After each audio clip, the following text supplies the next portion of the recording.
sejam bem-vindos ao Eu Leio Gibi, meu nome é João e como prometido eu tô aqui para comentar com vocês Império Secreto número 1, saiu na última quarta-feira nos Estados Unidos e eu li e eu havia prometido que eu faria a resenha ou daria minhas impressões, né, para ser mais exato, da edição de número 1 e vamos lá. O roteiro é do Nick Spencer, né, como tem sido a exemplo da edição número 0, né, ele é o roteirista de toda a série, e a edição número 1 é desenhada pelo Stephen McNiven, o mesmo de Guerra Civil, da Primeira Guerra Civil, né, e ele desenha muito bem, diga-se de passagem, né, um cara consagrado e tudo mais, então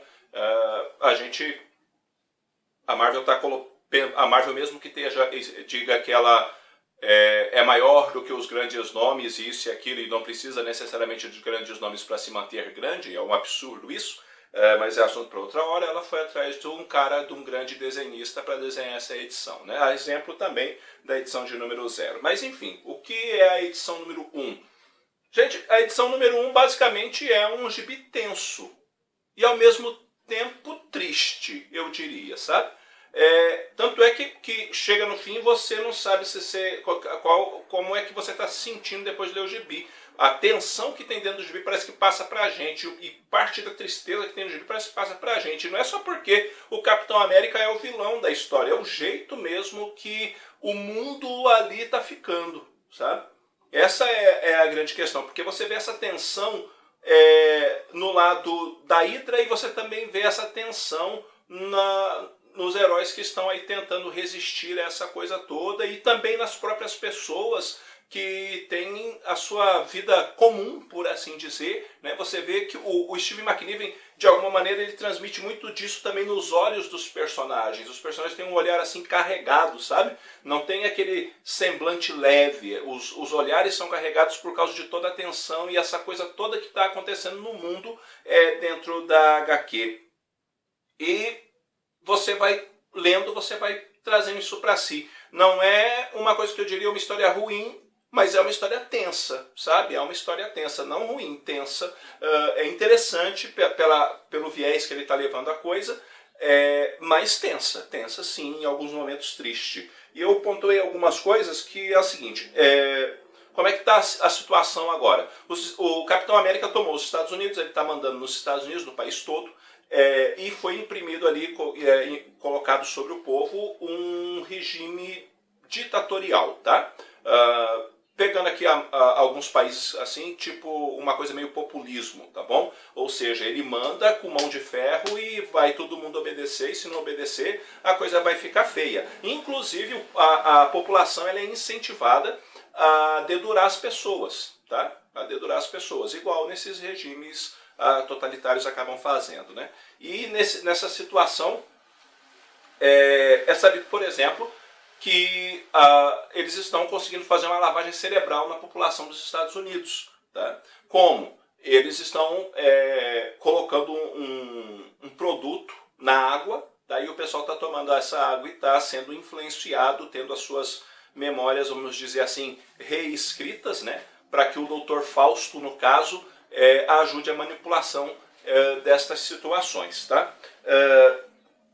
Existe resistência, e essa resistência se dá por um pequeno grupo, tá? Que tem ali o Coisa, o Hulk Show, além do Hulk Show tem a Coração de Ferro, né? A Iron Heart, o próprio Tony Stark, naquela situação meio holograma, meio isso e aquilo que ele está agora. E é liderado por nada mais, nada menos que o Gavião Arqueiro. Se você pensa no Gavião Arqueiro como sendo líder de uma resistência contra o Capitão América, você o tem, né? Com o auxílio da Viúva Negra.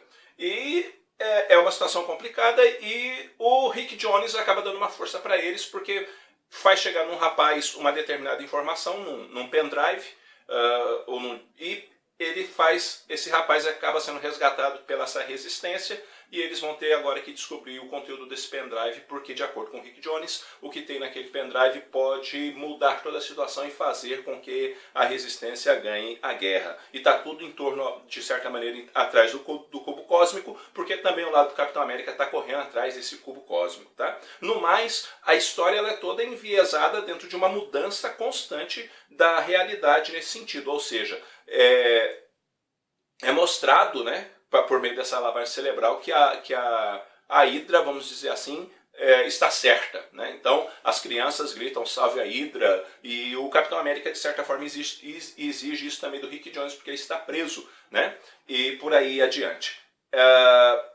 Outra coisa que chama também a atenção é que os X-Men eles estão isolados do resto dessa situação toda, tá? Eles estão morando num lugar separado, e o conselho, que é o povo lá que trabalha junto com o Steve Rogers, eles não confiam nos X-Men. Tá? O conselho é composto pelo Arnim Zola, a Víbora, a Madame Hydra, esses caras assim, o Dr. Faustus, né? Então esse pessoal que, o Gorgona, esse pessoal que está aí aconselhando o Steve Rogers.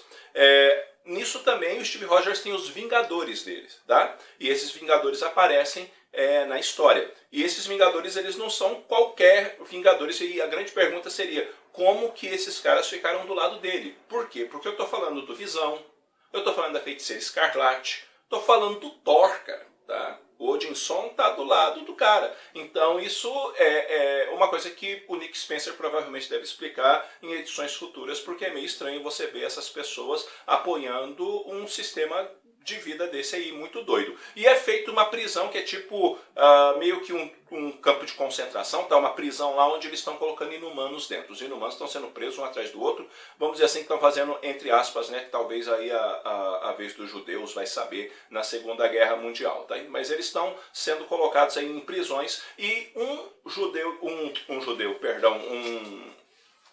um inumano, que eu sei lá se ele é judeu também na história, né? Mas um inumano específico chama a atenção na história logo no começo, e o nome dele é Brian McAllister. Esse Brian McAllister, o irmão dele fala para ele que quer uma lancheira do Capitão América, e cara, ele num determinado momento ele vomita a lancheira, tá? Mas como que ele faz isso? De alguma maneira ele é inumano, e esse poder que tem nele faz com que ele consiga criar na barriga dele, dentro dele, aquilo que o irmão dele queria.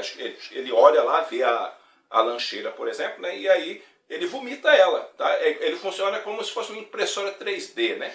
Uma coisa mais ou menos desse tipo. Então talvez ele seja aí a chave para resolver o problema, que vai saber se ele não imprime, entre aspas, um cubo mágico, um cubo cósmico, né? Cubo mágico, um cubo cósmico, e resolva a parada, né?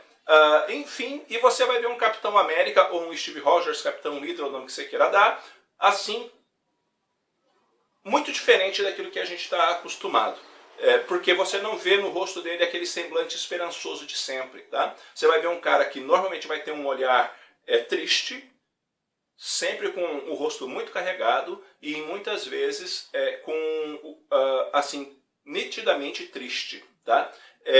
Algumas coisas porque tem o contexto ali explicando, e você vai entender por que é aquele semblante triste, mas você não vê ele em momento algum como aquele cara assim esperançoso que sempre se vivia, embora ele esteja defendendo uma ideia, aquilo parece que está mudando ele de uma forma muito ruim. Tá? Mudando ele de uma forma muito ruim. Ele está ficando muito diferente, e eu acho que tende a piorar, porque eu acho que também essa é a perspectiva daquilo que estão querendo fazer com o Steve Rogers dentro da história. Para resolver isso, na minha opinião, só com um cubo cósmico, para arrebentar com tudo e reconstruir essa coisa toda, essa bagunça toda que está virando que virou a Marvel, e consequentemente essa nova realidade. Leia esse quadrinho numa perspectiva mais ou menos assim. Da mesma forma que a Feiticeira Escarlate alterou a realidade em Dinastia M, a Kobik alterou a realidade em Império Secreto. Tá? encare a história por essa perspectiva, sim, ainda é muito ruim ver o Capitão América como vilão, é muito ruim ver um símbolo de liberdade sendo um símbolo de opressão, é muito ruim tudo isso, né? E sabe-se, por exemplo, que a Marvel pediu, né, para os seus leitores terem paciência, né, até o fim de Império Secreto, que coisas acontecerão, né? Então a Marvel está pedindo paciência porque ela está sendo também duramente criticada por causa disso daí que foi feito, né? Uma das coisas, inclusive, que eles estavam querendo fazer, e não sei se vai ser realmente feito, é colocar o Magneto como o cara que está do lado do nazismo. Você pensa bem, um cara que foi para campo de concentração na Segunda Guerra virar aliado de nazista. Aí é chutar de vez o negócio. Então talvez eles acabem segurando a mão nisso daí. Vai saber, né? Pode acontecer essas mudanças. Mas enfim, queridos, o que acontece é a história é tensa, a história em muitos momentos ela é triste, ela é bem organizada, ela é bem escrita no sentido assim de uma condução. É uma história que de certa forma está preparando todas as bases para aquilo que virá. Acaba de uma forma assim pesada, com um ataque, tá? Um personagem importante morre, tá? Importante, eu não sei se é importante no sentido pleno da palavra, mas dentro dali da trama ele tem sua importância sim e acaba morrendo. E vamos ver o que acontece daqui pra frente em Império Secreto, tá? Não é ruim, é bacana.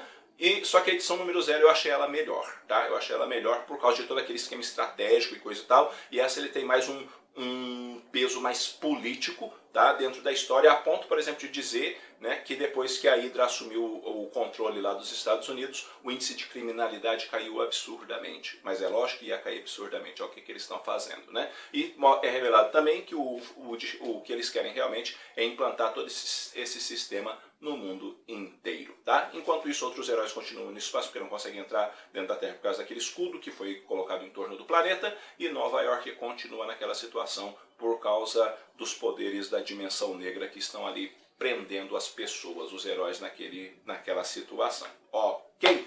Bom, galera, eu não sei se eu vou fazer a do número 2, tá? Para eu fazer do número 2, só se vocês quiserem muito e pedir muito, isso aí eu posso até pensar em fazer, posso até fazer, mas caso contrário, eu só vou falar de novo de Império Secreto. Caso estoure uma informação medonha, a gente faz um programinha sobre isso, ou em outro caso, só quando terminar aí sim a saga e fazer um apanhado geral do que foi Império Secreto. Beleza? Eu vou ficando por aqui, eu espero que esse vídeo tenha sido útil para vocês de alguma maneira.